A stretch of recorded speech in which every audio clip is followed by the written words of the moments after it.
My own son tried to send me to federal prison for 20 years just to cover a $3,000 bar tab. He sat at my table, looked me in the eye, and decided I was worth more to him as a scapegoat than as a father. He thought the boring structural engineer was just a worn-out checkbook with a weak spine. He was about to find out that I don't just calculate how to keep skyscrapers standing. I know exactly where to place the charges to bring them down. The silence in my kitchen wasn't just the absence of noise. It was the sound of a load-bearing wall about to snap. For 25 years, I've analyzed stress fractures in city bridges, but I missed the hairline cracks in my own family until it was too late. If you're watching this, subscribe to the channel and let me know where you're watching from. It helps to know there are still people out there who value loyalty over leverage. Let me back up to that Tuesday evening, to the precise moment the foundation of my life gave way, and I realized I had to stop being a father and start being an engineer. If you push a beam 1 pound past its calculated limit, the physics do not care about your intentions. The laws of gravity are absolute. The building comes down. But sitting there that Tuesday evening, watching the steam rise from a roast beef that was slowly turning cold, I realized a terrifying truth. I had never calculated the breaking point of my own son, Ethan. Ethan sat across from me at the heavy mahogany dining table. I had bought this table with Linda 20 years ago, thinking it would host generations of Thanksgiving dinners. Now it was just a vast, polished expanse of wood separating two strangers. Ethan was 23, but in the dim amber light of the chandelier, he looked simultaneously older and younger than his years. He had the handsome, sharp features of his mother, that same terrifying symmetry, but he possessed the restless, vibrating energy of a child who has never been told no without burning the house down in retaliation. He was tapping furiously on his phone. Click, click, click. The soft sound of his thumbs was the only metronome in the room. He was ignoring the food I had spent 3 hours preparing. I had seared the meat, monitored the internal temperature, and let it rest perfectly. It was an act of service, a desperate attempt to build a bridge back to him through the language of care. He didn't even see it. "Ethan," I said. My voice sounded foreign to my own ears. Low, steady. The voice I used when explaining to a city council member that their budget cuts would cause a retaining wall to collapse. "We need to discuss the credit card bill." Ethan didn't look up. The blue light of the screen illuminated his face, casting hollow shadows under his eyes. "Not now, Dad. I'm busy." His thumbs didn't stop moving. "Gary has a lead on a new investment for me. Crypto futures. The market is volatile. We have to move fast." "Gary." The name hit me like a microfracture in a concrete slab. My jaw tightened, a reflex I couldn't control. Gary was Linda's new boyfriend. A man who wore suits that were too shiny. A man who drove leased luxury cars he couldn't afford. A man who possessed a smile that was all teeth and no warmth. Since Linda left 5 years ago, she had drifted from one visionary to another. She was caught in a centrifugal force of get-rich-quick schemes. Tragically, she had dragged Ethan into her orbit. She was pulling him away from the stable gravity I tried to provide. "Ethan, put the phone down," I commanded. It wasn't a request, it was the tone I used on high-rise construction sites when a foreman was using substandard rebar. Ethan sighed, a long, exaggerated exhalation of air that signaled his utter exhaustion with my existence. He dropped the phone onto the table with a clatter that echoed in the empty room. "What? What is it now? Is the general giving a briefing?" "I am not a general," I said, slicing a piece of meat with surgical precision. I focused on the knife, on the way it parted the fibers. If I looked at him, I might lose my temper. "I am your father, and I am the one paying the bill." I looked up then. "You spent $4,000 last month on client dinners and bottle service. You do not have clients, Ethan. You do not have a job. You do not have a product." "I am building a network," Ethan shouted. His face flushed a blotchy red, his defensive mechanism triggering instantly. "You don't get it. You think money comes from sitting in a gray cubicle and staring at blueprints all day until your eyes bleed." He waved his hand dismissively at the room, at me. "That's the old world, Dad. That's your world. Gary says wealth is about access. It's about proximity to power." "I don't care what Gary says," I interrupted, my voice rising. The vibration rattled the silverware. "Gary is a con artist with a suspended license and a history of litigation. He is not a mentor. He is a parasite, and you are following him off a cliff without a parachute." I put the knife down. "I am cutting you off, Ethan. The card is cancelled as of this morning." The silence that followed was total. Ethan froze. The color drained from his face, leaving him pale and waxen. Then the blood rushed back in a violent wave of fury. He stood up so abruptly that his chair toppled over backward. Crash! It hit the hardwood floor with a sound like a gunshot. "You can't do that," he screamed. His hands balled into fists at his sides. "I have meetings next week. I have appearances to make. I need that line of credit to maintain the image. Get a job," I said. I remained seated, forcing myself to take a bite of the beef. It tasted like ash. My heart was hammering against my ribs, a chaotic rhythm that frightened me, but I kept my face impassive. I spoke to Frank at the logistics yard, I said. "He needs shift managers. It pays $20 an hour. It provides health insurance. It is honest work." "A shift manager." Ethan spat the words out as if they were poison. "You want me to move boxes? You want me to wear a vest?" He looked at me with pure disgust. "I am supposed to be a CEO, Dad. I have vision. You are supposed to be a man." I stood up then. I matched his height, looming over the table. "A man pays his own way. A man doesn't leech off his father while insulting him. A man understands that vision without labor is a hallucination." Ethan stared at me. His eyes were wide, filled with a toxic mixture of panic and hatred. He was scanning me, looking for a weakness, looking for a structural flaw. He wanted to hurt me. He wanted to find the one stress point that would make the whole edifice crumble. "You know what?" Ethan sneered, stepping closer. He invaded my personal space. "I'm glad Mom left. She was right about you." I stayed silent. I stopped breathing. I let him speak. "I've always loved Mom more than you," Ethan said. His voice dropped to a venomous whisper, intimate and cruel. "You're so annoying. You're controlling. You're boring. That's why she left. She wanted to be free. She wanted to breathe, and so do I." The words hit me with the force of a sledgehammer to the chest. I've always loved Mom more. It was the sentence every divorced father fears, the secret insecurity that keeps us staring at the ceiling at 2 a.m. It confirmed the darkest calculus of my life, that my stability was less valuable than her chaos, that my safety was boring and her danger was exciting. To hear it said out loud, weaponized by the boy I had taught to ride a bike, felt like a physical wound. But I am an engineer. I am built to absorb shock. I do not sway. I do not break. "If you love her more," I said, my voice barely audible. It was hollowed out by grief. "And if I am so annoying, then perhaps you should go to her for your funding." Ethan laughed, a sharp, manic sound. "Maybe I will. Gary and Mom treat me like an adult. They believe in me. They don't think I'm a loser." He grabbed his keys. He grabbed his expensive leather jacket bought with my money off the counter. "If you walk out that door," I warned, staring at his back, "do not come back until you are ready to work. Do not come back for a handout." "Don't worry," Ethan yelled, ripping the front door open. The night air rushed in, cold and damp. "I'm never coming back." He slammed the door. The house shook.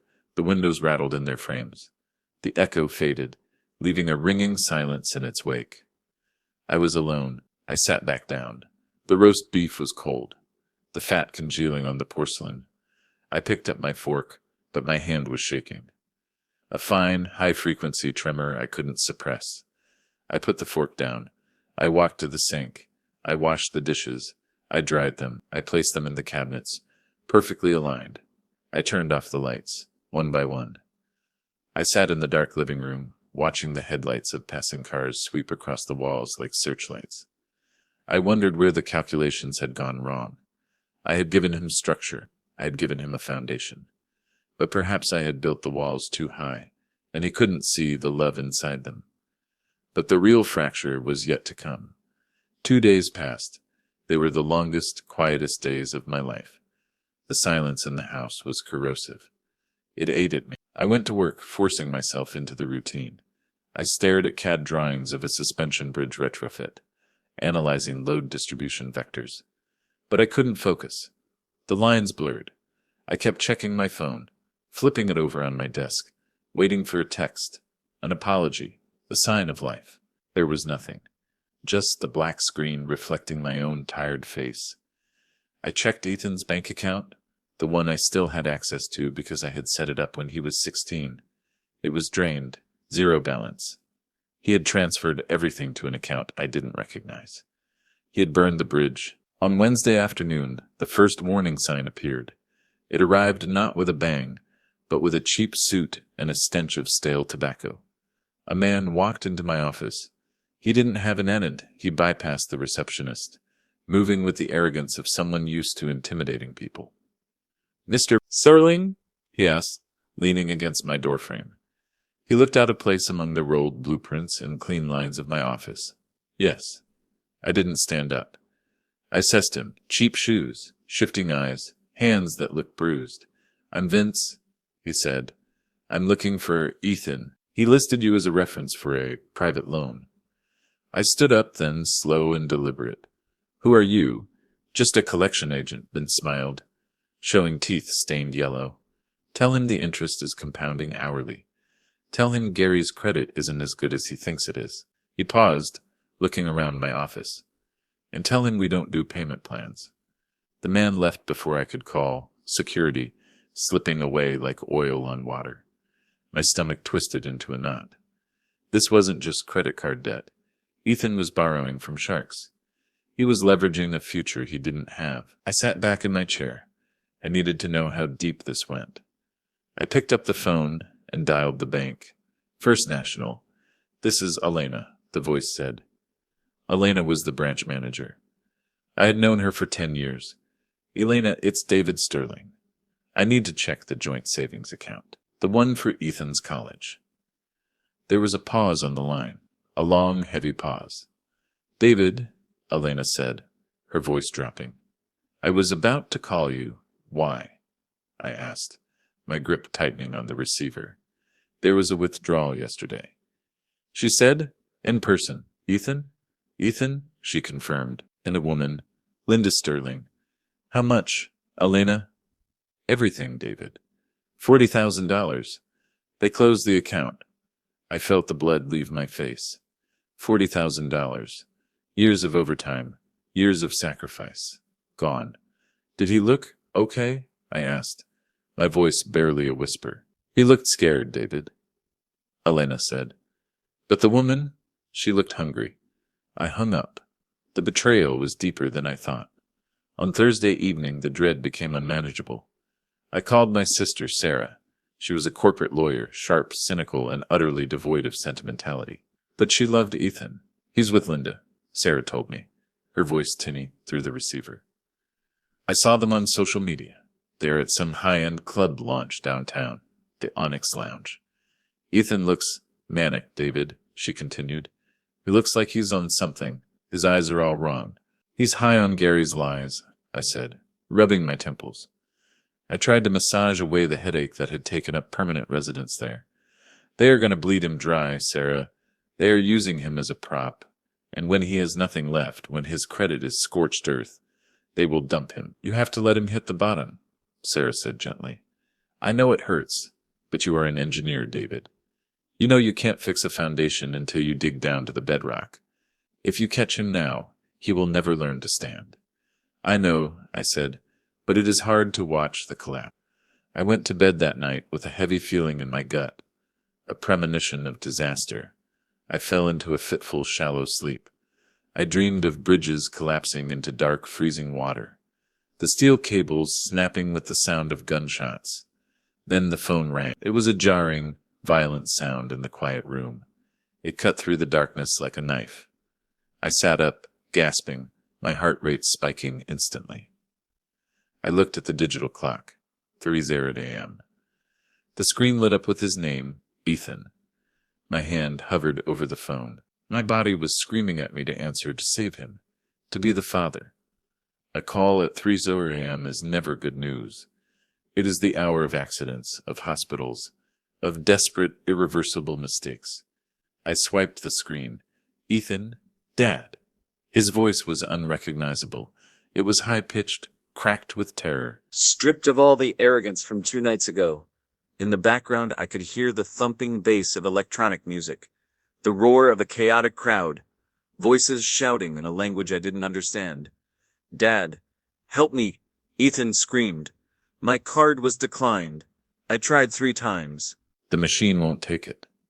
"Calm down," I said, switching instinctively into crisis mode. I sat on the edge of the bed, my feet on the cold floor. "Where are you?" "I'm at the Onyx Lounge," he panted. "The VIP section." "Dad, I ordered bottles for Gary and his friends. They said they would pay me back. They said it was for the image. But they left. They snuck out the back. They stuck me with the bill." "How much is the bill, Ethan?" I asked. Dread coiled in my stomach like a cold snake. $3,000, he sobbed. "Send $3,000 immediately, or they won't let me leave. The bouncers, they locked the door. They said if I don't pay in 5 minutes, they're going to take me to the basement. They have knives, Dad? I saw a gun. Send it to my Venmo right now." I closed my eyes. $3,000. I had the money. It was sitting in my savings. I could transfer it in 30 seconds. I could make the fear in his voice stop. I could be the hero. But then I remembered his words from Tuesday. "You're so annoying. That's why she left." I remembered Vince and his yellow teeth. I analyzed the structure of the situation. If I paid this, he would learn nothing. He would learn that he could insult me, abandon me, and then snap his fingers when the bill came due. He would learn that Gary and Linda could use him as a human wallet, and I would always be there to refill it. I would be funding his destruction. I would be the architect of his failure. "Dad, please, they are coming back." I took a deep breath. It felt like inhaling glass. "You said you loved your mother more," I said. My voice was calm, but tears were running down my face, hot and fast in the dark. "You said she treats you like an adult. Adults pay their own bills, Ethan." "Dad, no. She's not answering. Gary isn't answering. They blocked me." "Then perhaps you should ask yourself why," I said. "Dad, they're going to kill me." "I doubt that," I said, forcing myself to be the engineer, the cold calculator. "They will rough you up. They will make you wash dishes. They will take your watch. You will learn the value of $1, and you will learn the cost of your company." "Dad, don't do this." "Goodbye, Ethan." I hung up. I turned the phone off. I put it into drawer. I lay back down in the dark. I pulled the duvet up to my chin. I was shaking so hard my teeth chattered. My entire body was vibrating with the urge to call back, to run to the car, to drive to the club and tear the doors off. "He needs this," I told myself. "He needs to see that Gary is a shark and his mother is a ghost." I stared at the ceiling for hours. I didn't sleep. I prayed the bridge would hold. The sun rose gray and bleak, filtering through the blinds like dirty water. I got up at 6 a.m. I moved like an automaton. I ground the beans. I made the coffee. I didn't drink it. I sat at the kitchen table, staring at the landline phone. On the wall, the old phone, the one listed in the emergency contacts. I knew it would ring. The structural integrity had failed. Now came the collapse. At 7:15 a.m., the shrill ring shattered the morning. It wasn't Ethan. The caller ID showed a blocked number, David Sterling. The voice was deep, authoritative, weary. "Speaking, this is Detective Harrison from the Central Precinct. We have your son, Ethan Sterling, in custody." I let out a breath I didn't know I was holding. Custody? That meant he was alive. He was safe, behind bars. The bouncers had called the cops on him for theft of services. It was better than a hospital. It was better than a morgue. "I'm coming down," I said, rubbing my face. "Is he hurt?" "He has some facial bruising and a split lip," the detective said. There was a pause, a hesitation that sent a chill down my spine. "But Mr. Sterling, you should know. This isn't just about an unpaid bar tab." My hand froze on the coffee cup. "What do you mean?" "When we searched your son, we found more than a declined credit card," Harrison said. "We found a credit card skimming device in his jacket pocket. And in his backpack, we found 2 pounds of methamphetamine." The room spun. The floor seemed to drop out from under me. A sensation of freefall. "Methamphetamine?" I whispered. "That's impossible. Ethan is a fool, detective. He is vain. He is entitled. But he is not a drug dealer. He doesn't have the stomach for it." "He says the bag belongs to you," Harrison said. Silence, absolute ringing silence. The refrigerator hummed. A bird chirped outside. The world kept turning, but my axis had just snapped. "Excuse me? He claims he was holding the bag for his father," Harrison repeated. His voice is neutral, professional, deadly. He says you run a distribution network. He says you told him to deliver it to the club owner to pay off a family debt. I felt a cold rage settle over me. It was a different kind of anger than I had ever felt. It wasn't the hot, messy anger of a disappointed father. It was the cold, hard anger of a man who realizes he is being hunted. I will be there in 20 minutes, I said.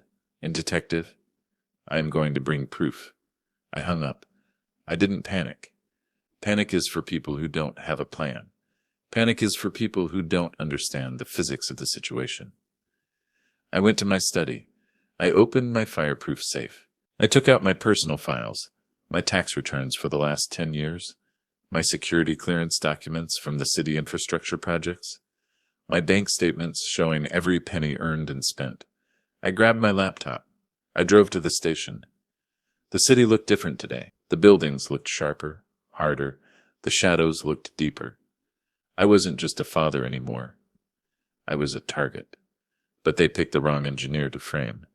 The police station smelled of stale coffee, industrial cleaner, and despair. It was a place of broken things. Detective Harrison met me in the lobby. He was a tall man with tired eyes and a skepticism that hung off him like a cheap suit. He looked at me not as a grieving father, but as a suspect. "Mr. Sterling?" he asked, not offering his hand. "Your son is in interrogation B. He's sticking to his story. He says you run a side business using your engineering firm to launder money." "Let me guess," I said, walking beside him, my stride matching his. "He says I use the construction contracts to move product, that I hide the money in offshore accounts." Harrison stopped walking. He turned to me, eyes narrowing. "How did you know that?" "Because that's the plot of Breaking Bad.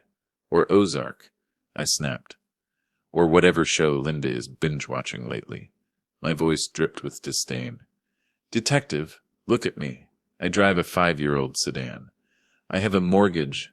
I clip coupons. My son is being manipulated. He is protecting someone. And he thinks throwing me under the bus is his only way out. 'Cause he knows I won't kill him. The people he is protecting? They might. Or maybe he's telling the truth," Harrison said. "We checked your financial. You have a lot of cash flow." "I build bridges," I snapped. "I have contracts. I have overhead. I don't sell poison. Let me see him." Harrison hesitated, chewing the inside of his cheek. Then he nodded. 5 minutes. We'll be listening. "And Mr. Sterling, if you intimidate him, I will arrest you." I walked into the room. It was cold. A two-way mirror dominated one wall. Ethan was handcuffed to the table. One eye was walls-on shut, purple and angry. His lip was stitched, a jagged line of black thread. He looked small. He looked like the little boy who used to cry when he scraped his knee, waiting for me to pick him up. But when he saw me, he didn't cry. He looked away, shrinking into himself. "Why, Ethan?" I asked, sitting down opposite him. I placed my hands on the table, palms up. "I had to," he mumbled, staring at the table surface. "They said if I didn't give them a name, I'd go away for 20 years. You have money, Dad. You have lawyers. You can beat it. I can't. I'm nobody. So you decided to frame your own father?" I asked softly. "Who told you to say it was me? Who gave you that script?" Ethan stayed silent. "Was it Gary?" I asked. He flinched. A microscopic reaction. But I saw it. "It was Gary," I said, leaning forward. "Gary gave you the backpack, didn't he? He told you it was just documents or samples. He told you to take it to the club." "He said it was legal," Ethan cried, looking up. His good eye was filled with tears. "He said it was high-end supplements for the bodybuilders. He said I would make $5,000 just for the delivery. I needed the money, Dad. You cut me off. I had nowhere else to go, and when the police came, I pressed. Relentless. Who told you to blame me?" "Mom," Ethan whispered. The word hung in the air. I felt like I had been punched in the gut. I stopped breathing for a moment. "Your mother?" I called her from the squad car. Ethan's tears spilled down his face, dripping onto the metal table. She said, "Gary has 3 strikes. If he gets caught, he goes away for life. She said you are clean. She said you are a Boy Scout. She said you could handle the investigation. She said you owed us." "Owed you?" I stood up. The chair screeched against the floor. My hands were shaking again, but this time with a rage so pure it felt like fire. For all the years you were working, Ethan recited, clearly repeating words that had been fed to him like poison. For being absent, for neglecting us. I looked at my son. I saw the weakness in him. It wasn't entirely his fault. I had protected him too much. I had shielded him from the harshness of the world, from the wind and the rain, and in doing so I had left him soft, structurally unsound, easily molded by predators. "Ethan, look at me," I commanded. He looked up. "I am not going to handle this," I said. "If you stick to this lie, I will go to prison. I will lose my job. I will lose the house. I will lose everything. Is that what you want? Do you love them that much? Enough to destroy the only person who is actually trying to save you?" Ethan trembled. "Mom said you'd be fine. She said you have offshore accounts." "I don't have offshore accounts. I don't have offshore accounts," I shouted, slamming my hand on the table. "I have a savings account at First National." "They are lying to you, Ethan. They are using you as a shield. They are sacrificing you to save themselves. I don't know what to do," he wailed, burying his face in his hands. "If I talk, Gary will kill me. He knows people. He said he'd hurt you too." "If you don't talk," I said, leaning in close. My voice dropped to a fierce whisper. "I can't save you. I am the only person in this room who actually loves you. Not the ATM, not the annoying dad. Me. The man who taught you to ride a bike. The man who sat with you when you had fevers." Ethan looked at me. He searched my face. He saw the truth there, stripped of all pretense. "Gary is meeting a buyer tonight," Ethan whispered, "at the shipping yards, container 404. He thinks I'm still holding the bag. He doesn't know the cops found it. He thinks I'm just detained for the bill." I nodded. "Good." I walked to the door. I knocked. Harrison opened it immediately. "He's ready to talk," I said, "and you're going to want to hear this." I walked out of the room. I needed air. I needed a strategy. I pulled out my phone. I dialed a number I hadn't called in years. "Ray?" I said, when the gruff voice answered. Ray was an ex-foreman turned private investigator. He owed me. "David?" Ray sounded surprised. "It's been a while. I need dirt, Ray, on Gary Vance and Linda Sterling. I need it now. Give me 20 minutes, Ray said. The foundation was set. Now we just had to pour the concrete. We didn't just arrest Gary. We had to construct a trap. I sat in the surveillance van with Detective Harrison and a SWAT team. We were parked in the deep shadows of the industrial shipyard, my territory. I knew these yards better than anyone. I had designed the drainage systems for this sector. I knew where the blind spots were. I knew where the echoes carried. It was midnight. The air was thick with the smell of diesel and salt. The cranes loomed overhead like skeletal dinosaurs. Ethan was in the back of a black unmarked SUV, wearing a wire. He was terrified. I watched him on the monochrome monitor. He was shaking, his breath fogging the window. "It's going to blow it," Harrison muttered, adjusting his headset. "He's vibrating." "No," I said, my eyes fixed on the screen. Watching my son, he's scared, but he's angry. Anger is good fuel. Anger provides structural rigidity. The plan was simple. Ethan had called Gary. He told him he had escaped the club out the back door before the cops searched him, but he still had the bag. He demanded his money. Gary, greedy and arrogant, agreed to meet him. A silver Lexus pulled up, tires crunching on the gravel. Gary stepped out. He was wearing a leather jacket and looked annoyed, checking his watch. In the passenger seat, I saw a silhouette, Linda. She didn't get out. She sat there, safe in the warmth, while her boyfriend and her son played roulette with their lives. Ethan got out of the SUV. He was holding a duffel bag filled with shredded newspapers, courtesy of the police property room.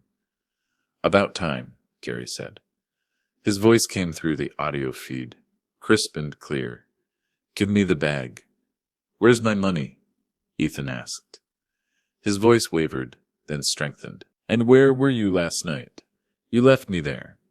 "Plans changed, kid," Gary laughed, lighting a cigarette. The flame illuminated his smirk. "Don't be a crybaby. You want the life? Sometimes you take a hit. Now give me the merchandise. You set me up, Ethan said. And Mom, she told me to frame my dad. She told me to send him to prison. Gary smirked. He stepped closer, invading Ethan's space. Your dad is a dinosaur. He's obsolete. He's served his purpose. Now hand it over, or I'll tell the heavy hitters that you stole their product. They aren't as nice as me. They use power tools. Is that a threat? Ethan asked. That's a promise, Gary said. He reached for his waistband. Now, Harrison yelled into the radio. Go, go, go. The doors of the van flew open. Floodlights blinded the yard, turning night into blinding white day. SWAT officers swarmed from behind the shipping containers, weapons raised. Police dropped to the ground. Gary froze. He looked around, eyes wild, animalistic. He pulled a gun, a small black pistol. Ethan, get down. I screamed at the monitor, though he couldn't hear me. But Ethan didn't freeze. He swung the heavy duffel bag with both hands. He put his entire body weight into the motion. It smashed into Gary's face with a sickening crunch. Gary stumbled back, the gun clattering to the asphalt. Ethan tackled him. It was messy. It wasn't a movie fight. It was desperate and ugly. It was a son releasing years of frustration, fear, and neglect. He punched Gary, screaming, weeping, You used me. You used my mom. You ruined everything. The police pulled Ethan us. They cuffed Gary face down in the dirt. I jumped out of the van and ran to the Lexus. Linda was trying to lock the doors, her face a mask of terror. I stood in front of the car, blocking her path. She looked at me through the windshield. She looked old. The glamour was gone, replaced by the desperate, hollow look of an addict who realizes the party is over. An officer tapped on her window with a baton. She opened the door slowly. David, she said, trying to smile, her voice trembling. David, thank God you're here. Gary, he's crazy. He kidnapped me. He forced me to come. I looked at her. I waited for the anger. I waited for the heartbreak. But there was nothing. No anger, no love, just a profound sense of pity, like looking at a building that has been condemned. Save it for the judge, Linda, I said. I turned my back on her. I walked toward my son. The legal fallout was immense. The shockwaves lasted for months. Gary was charged with trafficking, extortion, and possession of a firearm by a felon. The state threw the book at him. He was looking at 20 years. Linda was charged as an accessory and for conspiracy. She took a plea deal, 3 years in prison, in exchange for testifying against Gary's suppliers. Ethan was not charged. His cooperation, the wiretap evidence, and the fact that he was coerced saved him from prison. But he wasn't free. He was on probation, and he had community service. We sat on the front porch of my house a week later. The sun was setting, casting long, golden shadows across the lawn. The air was cool. Ethan's face was healing. The bruises were turning a sickly yellow-green. I got the job, Ethan said quietly, staring out at the street. At the logistics yard? I asked. Yeah. Frank said I start tomorrow. 6 hour a.m. Shift manager trainee. It's hard work, I said. You'll be tired. Your feet will hurt. I know, Ethan said. He looked at his hands. Hands that were manicured, soft, hands that had never done a day of hard labor in their life. But I need to pay you back. For the lawyers, for the bail, for everything. You don't owe me money, I said. Yes, I do, Ethan insisted. He looked at me, his eyes clear for the first time in years. The fog of entitlement was gone. I said some things, Dad, terrible things, about loving Mom more. I took a sip of my iced tea. The condensation was cold against my palm. I know. You were angry. You were under stress. I wasn't just angry, Ethan said. I was blind. I thought love was letting me do whatever I wanted. I thought love was saying yes. I thought love was being cool. He turned to face me. You said no. You hung up the phone. That was the hardest thing anyone has ever done for me. You let me fall so I could see where the ground was. You saved my life, Dad. I felt a lump in my throat, a pressure building behind my eyes. I reached out and put a hand on his shoulder. It felt solid. He wasn't a boy anymore. The fracture had healed, and the bone was stronger for it. "I love you, son," I said. "I love you too, Dad," he said. And this time, I knew the calculations were correct. We sat there in silence as the stars came out, one by one. The foundation of our house had cracked. Yes. The walls had shaken, but we had found the fault line. We had cleared away the rot, and now we were ready to rebuild, brick by brick, honest day by honest day. 6 months later, I woke up early, 5:30 a.m. The kitchen smelled of strong coffee. Ethan was there. He was wearing a neon high-vis vest and steel-toed boots. He was making eggs. "Morning, Dad," he said. He sounded tired, but his voice was strong. "Morning." "Frank put me on the crane crew," Ethan said, cracking a shell into the pan. "Said, I have a knack for the angles. Said I understand the load." I smiled.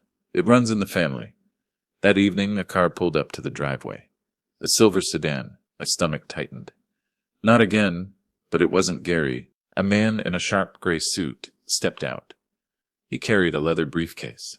He walked up to the porch where I was reading the paper. "Mr. Sterling?" he asked. "Yes."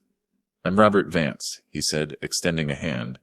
"I represent the insurance firm that covered the investors Gary defrauded." I stood up, protective instincts flaring. "We don't have any money," I said. "Talk to the lawyers." Vance smiled. It wasn't a shark smile. It was respectful. "I'm not here for money, Mr. Sterling. I'm here about your son, Ethan. He helped us recover $3 million in hidden assets," Vance said. His testimony regarding the crypto wallets was precise. "Intelligent. He did what was right," I said. "My firm needs people with that kind of backbone," Vance said. "People who understand complex structures and aren't afraid to do the work." He handed me a card. "Vance and Associates, Forensic Accounting. When he's done with his probation," Vance said, "tell him to call me. He's working logistics right now," I said. "He likes the hard work." "Hard work builds character," Vance said, "but talent builds empires. Have him call me." He drove away. Ethan came home an hour later. He was covered in grease, smelling like diesel and sweat. He slumped into a kitchen chair. "I'm dead," he groaned. "Frank is a slave driver." I poured him a glass of water. I slid the card across the table. "What's this?" Ethan asked, picking it up with dirty fingers. "An option," I said. "For later. For when you've finished building your foundation." Ethan looked at the card. Then he looked at me. "You think I can do it?" "I think you can do anything," I said, "as long as you do the math first." He smiled. A real, tired, honest smile. "Thanks, Dad." I looked around the kitchen. The silence was gone. The weight was gone. The house was standing. The storm had tested it, and it held. I thought about bridges. An anchor doesn't hold a ship back from sailing. It keeps it from drifting into the rocks when the storm comes. And finally, the storm had passed. We were safe. Thanks for walking this journey with us all the way. With Ethan and his father in mind, was this ending how it should have happened? Or should Linda have been forgiven? Let us know in the comments.